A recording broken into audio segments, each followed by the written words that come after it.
My people, this is absolutely crazy that you can just go from one image to literally this. And all it took was an hour, when this could have taken literally weeks, even months. And you can do this from the comfort of your home. And today, I'm going to show you exactly how to do this. Basically, how to make it easy for you so you don't do the same mistakes that I did. So, if you're ready, let's get to it. So I started with this first image in which I generated in Midjourney because, to be honest, the only model that I have seen that has come a little bit close to Midjourney's level is the one from Bing. So you can use it for absolutely free, but just to go the easy route, I just went with Midjourney since I kind of know how to prompt it correctly. So I came up with this Nano Banana Pro, which to me is pretty insane that FreePik has an unlimited version because the API is actually super expensive. I think the output is around $120 per million tokens. So what I did was that I started to create the different shots that I wanted. So here I went from this angle to this one, which is like kind of like a wide shot. Then I went from this one again to now the other side, and then I went from this side to this one right here. And then from this one, I went into like a close-up because I kind of wanted to generate the girl blinking in a sort of sexy way to kind of attract that attention. But it was actually quite difficult to make the woman actually blink. But you guys are going to see that later on. But from this shot, what I did was that I also did a top-down view to give it some sort of dynamic to it. And then after I generated each angle, I then started to play around with the video. So I went from image to video, and then I started to connect the shots in order to create that kind of dynamic type of feel to the commercial that I was creating. The first mistake is that AI video models cannot blink. Like, it's really, really hard for them to blink. Like, for example, I erased so many because, yeah, for as you guys can see, here I don't know what the hell she's trying to do, but the ending is cool. Like, the way that she puts down the helmet, that is very cool. The issue is that, like, it didn't really work when connecting this shot to this because it just like kind of looked differently. So this is why I didn't use this shot specifically. So after I would say 20 minutes of trying to get her to blink, this one was the only one that came close, which was this one. So like she sort of blinks, but she keeps one eye closed, but it still gives it kind of a nice feel to it. So this is why I kept this one. But if you check the other ones, it just gives this I don't even know what to call it, like this weird squinting. But the other ones, like for example here, she blinked with eyes, which obviously is not bad, but it just didn't give me the feel that I wanted. As you can see here, it's just doing that weird squinting. So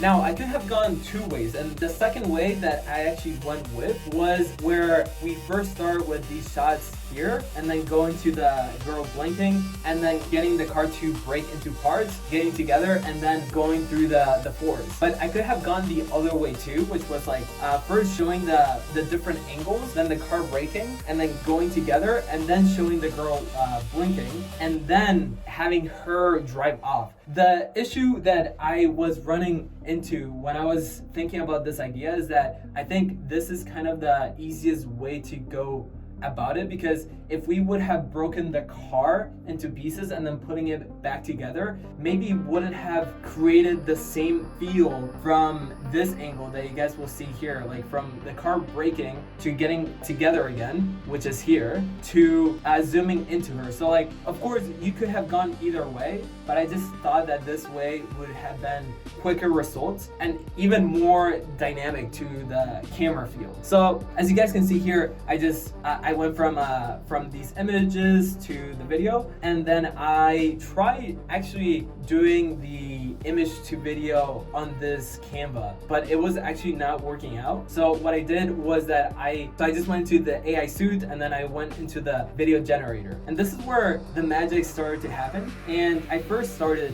here. We have this one. We went with the start image here, and then the second image here, which actually this is a pretty cool shot. I didn't see that it was doing this. Like, it gave me like that back shot, which was cool, but obviously she's driving now backwards, which doesn't really make sense. So I didn't pick that one. I went with these. Like, these shots are actually quite cool as well, except they just weren't giving me the feel that I wanted. Now, this is what I went with because so I thought that this was kind of easier to work with. So I'm pretty sure this is the shot that I went with. But what I'm thinking here is that obviously we can rework different things, and I do like how we are, no, not this one. Yeah, this one. The bush here actually looks pretty cool. So maybe at the end, the very last one, yeah, this shot of the tree, I actually do like the bush. So I think we might add that in. But regardless, so we took this one, which was the first frame that I downloaded here. Let me show you guys. So this was I sort of changed the wording, but we went from this image to this one. Yeah, so we went from this image to that image, and then after we got the dynamic of the camera view that I wanted, then I went from that image. I took out I had generated that image, so I just put it back into the image generator, and this is how I got the zoom in. So I went from that image to this image here.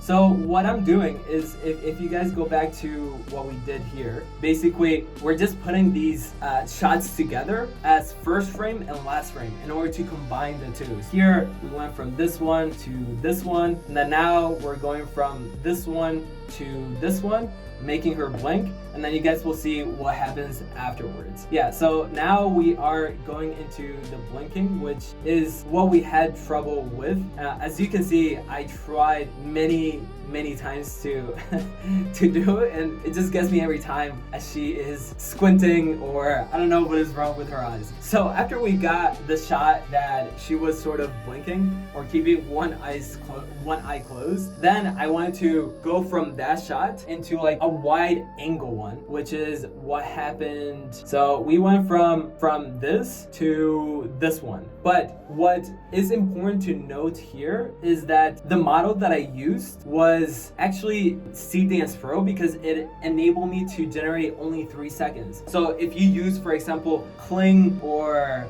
VO3 Minimax, I believe that they don't enable you to do less than 5 or 8 seconds. So this is why I personally just love Seedance Pro, as well as 2.2, but this one didn't give me the same feel to it. Yeah, so with Seedance 1 Pro, you can do start and end frame, and you can do less than 3 seconds. You can do up to 2 seconds, and this is what was helping me generate those quick sort of camera switches between each shot. After I generated the girl blinking, I think the best one was with this one.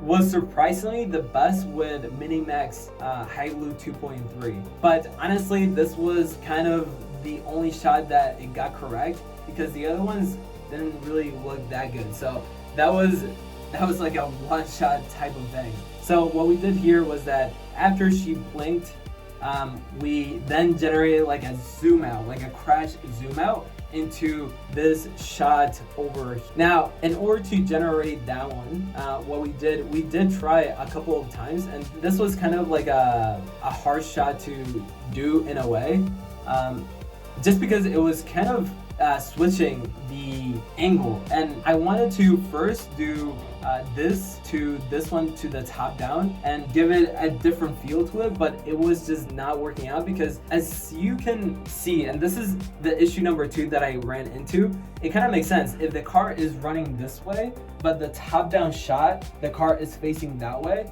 then obviously AI is going to have a hard time putting it together. So this is when I was like, okay, I'm not going to do that top down shot. I'm just gonna go into this wide shot into this one, and then this is when we got this shot here. So I did that crash zoom out, which was over here. Yeah, here we go. And as you can see, like, it was not giving us the best output. Like, for example, it was changing the helmet a little bit. This kind of seemed like a golf cart as well. So like, it wasn't as clean. And the only one, and then it added this wheel as well. well, but this one was the cleanest. Like, that was super good. And this one was with Kling 2.5. And again, we started with the first frame, and then this was the end frame. And then, of course, if you guys want the prompts, just comment down below the word prompts and I'll just send them to you. And yeah, I have no issues with that. Now, for some reason, this one is still generating. But all right, so we went from the eyes to having this wide shot. Now it was time to get this shot to now get the formula card to break down into pieces. And this one was a bit complicated to do because the images that we were generating before were so clean. Like, I erased most of them because they were absolute crap, but none of them were giving us the shot that we actually wanted to. Like, for example, here, I think, yeah, like this just looks super messy. This one as well. This one didn't even do the breakdown, and this one neither. So like the best one that I thought was the best, I'm pretty sure it was over here. Like this one, you can actually see the engine and things breaking off the car. And the idea here was to have that wide shot and then break down into pieces, and then the pieces getting back together, and then the car just going around in a competition with other Formula 1 cars, as you guys will see later on. So for that, what I did was that I generated this one here, which actually wasn't that bad. Like this is pretty clean. And the other ones that we did try, they didn't come out too well. So, all right, so after generating the shot, the idea is to get it back together. And what I did was that I just reversed, like I copied this shot and then I pasted it here. And then I just reversed it. Because now what I did here was that I shortened it and I took out this last frame. Because you can see here that this is 3 seconds and this one is 2.4. So after we apply the speed run and everything, obviously it's going to look way cleaner. But here, it is still a bit too long. And I just wanted to have like kind of a beat, and this was just way too long, so I just shortened it and I took out this last frame. And in order to take out that last frame, you literally just like go over this section here. Like you want to point with this thing where you want to take out that last frame, and then you just hit download current frame. Now, the last shot that I wanted to end with was Formula 1 car to be competing in this sort of racetrack, which is basically the forest. And with that one was actually much easier than I thought, because I already had this last frame. I used that last frame in order to pop it into here. And at the beginning, it was giving me odd results. For example, here, which is pretty dynamic if you think about it. It's cool, but it just doesn't make sense for me to add this when there's another car coming. But it's not bad. I think we can use that for something else. These were the other ones that were coming along. Ooh, okay. Honestly, I didn't see this one either. But this one, yeah, not bad. But I think I still like the other ones that I was using. Now, this one was with Dance Pro, and it's good. I just think that it's a little bit static. So this is why I didn't go with this one. And now with this one, I think this is the one that this one is another try with Dance Pro. So as you can see, like Dance Pro, it is really good at following the prompt, but it doesn't give it that much of a dynamic to the actual video. It's kind of, yeah, like you can compare this to what we saw a few videos ago from, yeah, like for example with this one over here. You know, it's just like giving it way more dynamic. I don't have another word to actually explain it. So Dance Pro, I do like it, but it has, of course, its limitations. But I do like how it has that start and end frame. Now, I think this one, this one was absolute crap. But I think it was because of my prompting. So yeah, that was my fault. Now, this is where things started to get interesting. I was working on the prompt, and this was one of the shots that I was actually considering and implementing because it is very clean, and I do like how it drifts around, and it just, yeah, it looks really nice. Though the one that I went with was this one over here, because it does bring in the other competitor, which is like a total different car. So, and it is drifting as well. You see the wind, the dirt coming off, so that looks so good. Now the other one was, yeah, nice. So this was the last shot, and this is literally how you go from one image to an entire scene by using, well, FreePik, of course, because you can just do any video model that you want to, and you can use Nano Banana Pro for absolutely unlimited tries, which is, honestly, I'm just surprised how they are doing it, because Nano Banana Pro is super expensive. So kudos to them. And yeah, I'm loving this canvas thing. I think it's super useful, and it just looks good. Like aesthetically, it's nice to look at. Yeah, I'm really looking to explore a lot more with this platform, because they just dropped, I believe it's called Spaces. So yeah, guys, this is the end of the video. I hope you get some value. If you do have any questions, then type them down below. And of course, like always, I got you all.